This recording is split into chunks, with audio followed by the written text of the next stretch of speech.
తెలంగాణ ప్రభుత్వం ప్రతిష్టాత్మకంగా ప్రవేశపెట్టిన మహాలక్ష్మి ఉచిత బస్సు ప్రయాణ పథకం రాష్ట్ర సామాజిక ఆర్థిక ముఖచిత్రంలో నూతన అధ్యాయాన్ని లిఖించింది.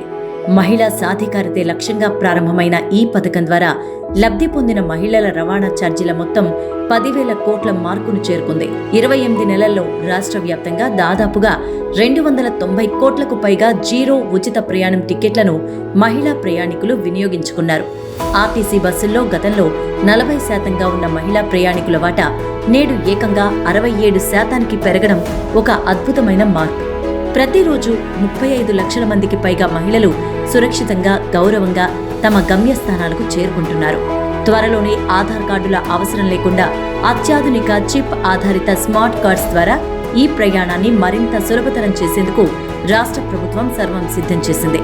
సామాజిక మార్పుకు, మహిళా సాధికారతకు ఈ పథకం అసలైన దిక్సూచిగా నిలుస్తుంది.